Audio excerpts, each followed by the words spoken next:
There is only IBM and ITT and AT&T and DuPont, Dow, Union Carbide and Exxon. Those are the nations of the world today. Bonjour à tous. Notre capacité à inventer des choses incroyables est l'une des qualités qui nous permettent d'occuper la plus haute marche de l'échelle de l'évolution. Mais, ironiquement, certaines grandes découvertes qui pourraient changer l'avenir de l'humanité sont recouvertes de poussière sur des étagères et dans des archives fermées depuis des années, et leurs inventeurs sont persécutés.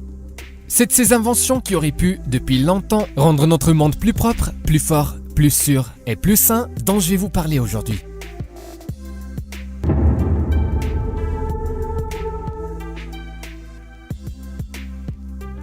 En 1948, les spécialistes des métaux Kurdiumov et Anderson ont développé un alliage capable de reprendre sa forme d'origine après avoir été déformé et chauffé à une certaine température.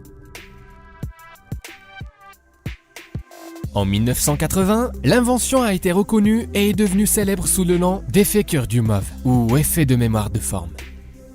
À ce titre, l'un des matériaux les plus populaires et prometteurs est un alliage de nickel et de titane appelé nitinol. Lorsqu'il est soumis à un changement de température, la structure cristalline de l'alliage change de configuration. Il est important de souligner que l'effet se produit même si le changement de température est léger, ce qui réduit considérablement le coût de la technologie. Voici le diagramme cinétique d'un moteur au thinol. Il s'agit du moteur de Banks, qui fonctionne sur ce principe. Les mers et les océans pourraient pendant longtemps nous servir de source naturelle et gratuite pour de tels moteurs, si nos dirigeants désiraient vraiment exploiter une énergie bon marché.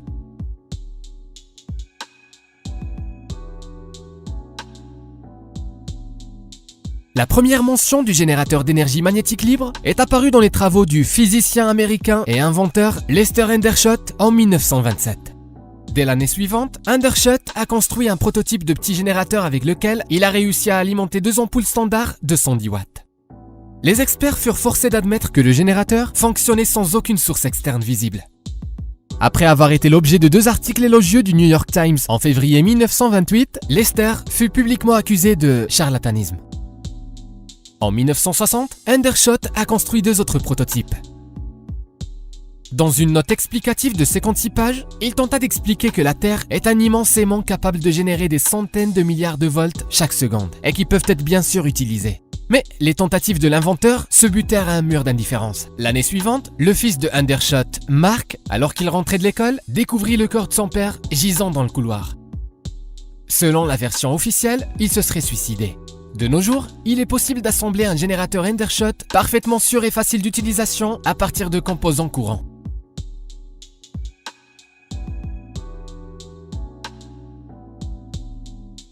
Dans les années 1920, l'ingénieur américain Royal Rife a inventé le premier microscope ultraviolet hétérodyne au monde.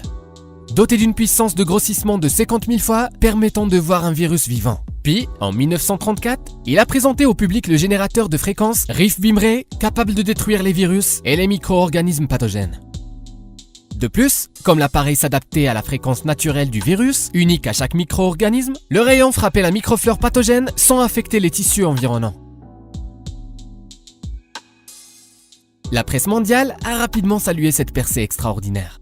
Mais malgré 14 cas officiellement documentés de guérison complète de patients atteints de cancer grave, l'American Medical Association a obtenu l'arrêt des recherches. En 1939, Rife s'est retrouvé au tribunal. Ses comptes ont été bloqués, son laboratoire a été pillé et l'utilisation de l'appareil a été interdite aux États-Unis. Les expériences de l'ingénieur, répétées aujourd'hui, confirment la simplicité et l'efficacité de la méthode, mais la médecine officielle refuse de reconnaître son efficacité.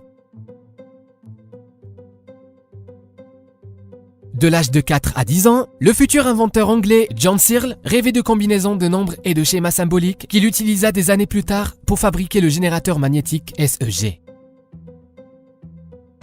Dans l'appareil, un flux d'électrons génère des champs magnétiques indépendants, interagissant les uns avec les autres, et, avec un aimant annulaire immobile, et des cercles magnétiques qui tournent librement autour. Alors qu'il prévoyait créer ainsi un générateur d'énergie libre, Searle a reproduit de façon inattendue l'effet d'antigravité. Ces 6 premiers prototypes se sont envolés à jamais dans le ciel. Mais il a réussi à concevoir un système de contrôle et de 1968 et 1973 a lancé 41 disques radiocommandés. La presse, qui a pourtant assisté à presque tous les lancements, a qualifié l'inventeur de rêveur et d'illuminé. Et en 1982, Searle, qui alimentait depuis 30 ans sa maison avec son propre générateur, a été accusé de vol d'électricité et envoyé en prison pendant 10 mois. Pendant ce temps, ses archives et son laboratoire ont été détruits. La raison est toujours la même. Une fois mis en marche dans les maisons et les voitures, les générateurs de l'inventeur, mesurant 60 par 20 cm, pourraient nous débarrasser complètement et définitivement de notre dépendance énergétique aux entreprises.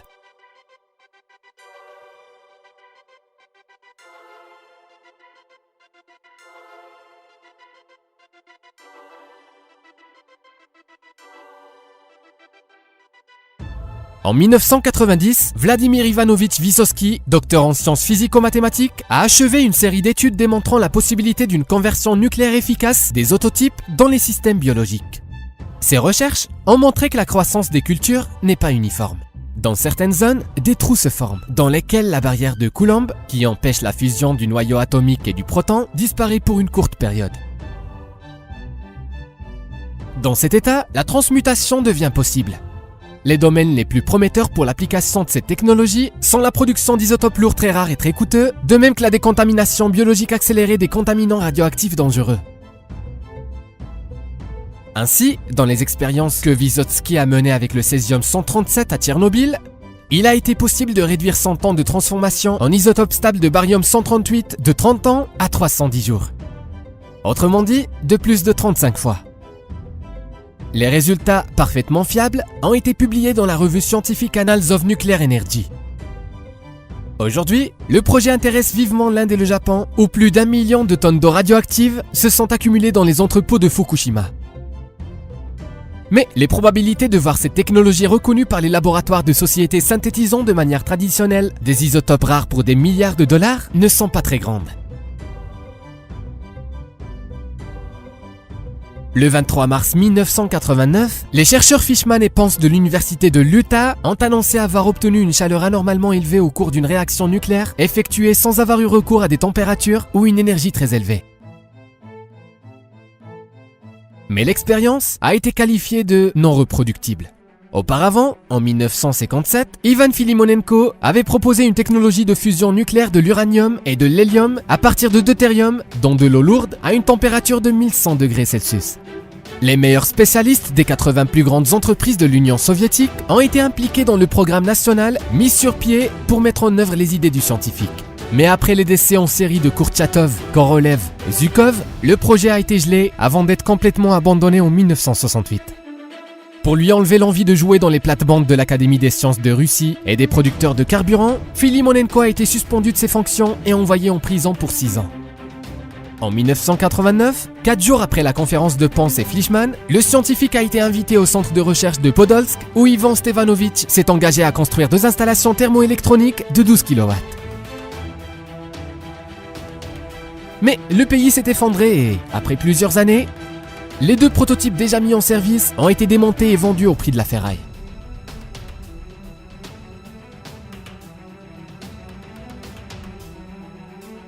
En 2008, le PDG de la société japonaise Genipa Keiichi Hirosawa a annoncé la construction d'un moteur de voiture fonctionnant à l'eau. La voiture a réussi tous les tests et a parcouru 80 km en consommant un seul verre d'eau. Tout était prêt pour lancer la production. Mais 1 an plus tard, la société Genipax cessa d'exister et plus personne n'entendit parler de Keiichi. Pourtant, sur ce marché, les prévisions sont beaucoup plus optimistes. Lentement mais sûrement, la technologie passe au vert. En 2014, l'entreprise du Liechtenstein, Nanoflow Cell, a présenté son prototype de véhicule électrique Kant d'une puissance de 920 chevaux, utilisant la technologie Flow Cell avec un électrolyte dans une solution aqueuse de sel métallique. L'efficacité cellulaire était alors de 80%.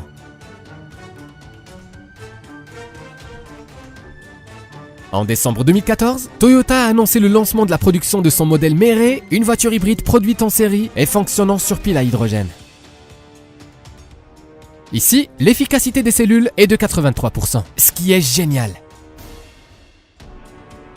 Espérons que dans une dizaine d'années, les transports privés et urbains, du moins dans les grandes villes, passeront à des piles combustibles respectueuses de l'environnement. Un esprit qui a élargi ses horizons ne reviendra jamais en arrière, a déclaré un jour Albert Einstein. Et il serait vraiment bien que les connaissances découvertes par les meilleurs représentants de l'humanité puissent être au service de tous et de nous. Eh bien, c'est tout pour aujourd'hui. Laquelle de ces inventions jugez-vous la plus réussie et la plus nécessaire? Écrivez-le dans les commentaires. Et assurez-vous de partager cette vidéo avec vos amis. Permettez-leur de découvrir la vérité eux aussi. Au revoir.